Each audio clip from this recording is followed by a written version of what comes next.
This is Jamie Drummond for Good Food Revolution. I'm rather blessed today to be in the company of Anne Moreau, who is joining us all the way from Chablis, France. How are you today? Pretty good, thank you. How are you? I am fantastic, and all the better for tasting your Chablis today. Now, for those of our readership who are unfamiliar with your house, would you mind telling me a little bit about you and your husband's house in Chablis? Okay. So Domaine Louis Moreau is a family domain. My husband's family has been in Chablis since 1814, and so Louis represents the sixth generation.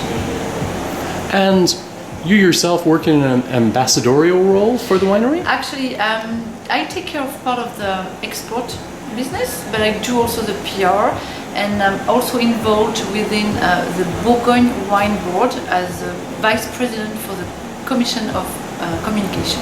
Fantastic. And how many different wines do you make?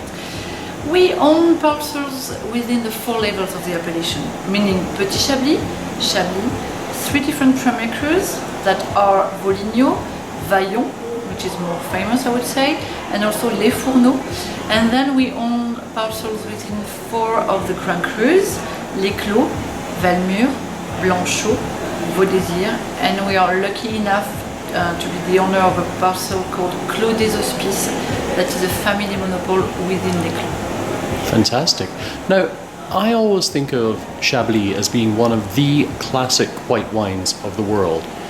But I can see younger sommelier thinking that it's kind of old-fashioned. How would you present Chablis to them to make them feel that Chablis was relevant in today's world? I would simply tell them that you can find Chardonnay, because as you know, Chablis is 100% made out of Chardonnay grape.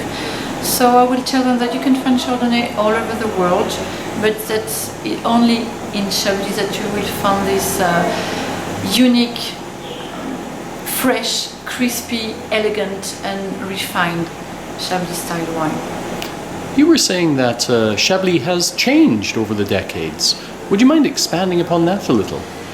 Well, there are, I guess, different factors. First of all, global changing, because everybody knows about it and noticed it, and we do notice it. That is climate change. Climate change. Yes, yes, I'm sorry, climate change.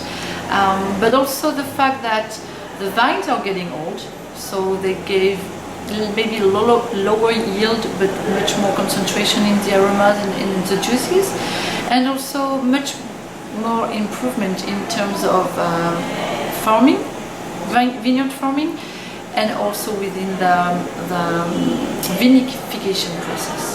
And what do you feel this has done to the wine? How does this affect what's in the glass? Well, you're going to have much more precise, more refined, more expressive wines, and also the terroir. As you know, in Chablis, terroir is very, very important for us, but that will help the terroir express itself much better. So that gives you a panel or a range of so much diversity and so many different wines, but beautiful wines. How much wine do you produce in a normal vintage at your domain? That's a good question. Actually, quite a lot. I would say, if I say 700,000 bottles, would be quite near to the reality. But recently, due to the small crops that we had, like in 2016, for example, we went much lower down towards 500,000 bottles. And where is most of that wine consumed? Do you have a big domestic market? No, actually we export 75% of our production. Okay. And within those 75%, the main market would be Great Britain first, which is like a classic thing for Chablis. Then we export a lot to Scandinavia, mainly Sweden and Norway, and then a little bit in Denmark too, and then the US, but also Canada. Canada is a very strong market for us. Now, I'm quite obsessed with the whole concept of food and wine pairing. I'd like you to give me two little food and wine pairing ideas. Perhaps what you think is the most classic pairing with the wines from your domain, and perhaps one of the most surprising pairings. Well, as you can imagine, I would recommend Chablis with some cheese, goat cheese, fresh cheese, but also, and of course, with fish like salmon. And you can also do some grilled scallops, or even some lamb chopped lamb, you say, that can be just grilled. But my best recommendation maybe would be tuna, tataki of tuna with some sesame and a grand cru. It would be a good combination.